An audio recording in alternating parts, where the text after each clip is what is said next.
Of course, today let's talk about marijuana, THC, and your brain. Not to decide whether marijuana is healthy or unhealthy. You've probably heard plenty of opinions already. Instead, let's explore something that completely changed the way I think about cannabis. Your brain actually makes its own cannabis-like chemicals. Yes, really.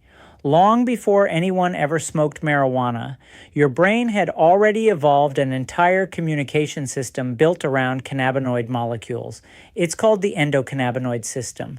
Every second of every day, your brain makes tiny cannabis-like messenger molecules, not to make you high, to help keep you in balance. They help regulate memory, mood, sleep, pain, stress, learning, or even the wiring of your brain while you're growing up. Your brain doesn't make these chemicals in one factory. It makes them exactly where they're needed, a tiny signal at exactly the right moment for just a few seconds. Then they're gone. Imagine a conductor leading an orchestra, one violin just a little softer, the trumpets just a little louder. Everything is precise. That's how your brain talks to itself. Now compare that with THC. THC reaches many of those same receptors, but instead of a conductor, it's more like someone walking onto the stage and turning every instrument up at once. Scientists sometimes describe this as flooding the system, not because cannabis is automatically harmful. Your brain was designed to recognize cannabinoids. It made its own.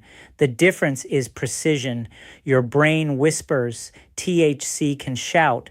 And today's cannabis is often much stronger than it was decades ago. Many products contain far higher concentrations of THC. Some are concentrated into oils, edibles, and vaping products. So when someone says, I smoked years ago and I was fine, they may not be talking about the same products people are using today. Now, here's why this matters. Researchers studied 119 young men during their first psychotic episode. Some had used cannabis for years. Others had never used it. At first, they all looked the same. But after treatment, something surprising appeared. The cannabis users showed different brainwave patterns and a different pattern of recovery. The researchers began asking an important question. Could cannabis-associated psychosis actually be biologically different? Then came the finding that caught my attention. 16 were followed after leaving the hospital. 10 returned to cannabis. All 10 returned to the hospital with another psychotic episode. That is not a subtle number. Now let's be careful. This study does not prove cannabis caused every case. Some of these young men may already have had more vulnerable brains. What does vulnerable mean? Maybe a family history of schizophrenia, psychosis, or bipolar disorder, maybe genetics, maybe early life stress. Probably several factors working together. The truth is, we still can't predict exactly whose brain is more vulnerable, and that's why adolescents deserve special attention. Between about 12 and 25 years old, your brain is still wiring itself. Think about building a house. If the electrician is carefully wiring every room, you probably don't want someone randomly flipping every breaker while the work is still happening. Will every house have problems? No, most won't. Some people use cannabis and never experience psychosis. Some people even benefit from cannabinoid-based medicines prescribed for specific medical conditions.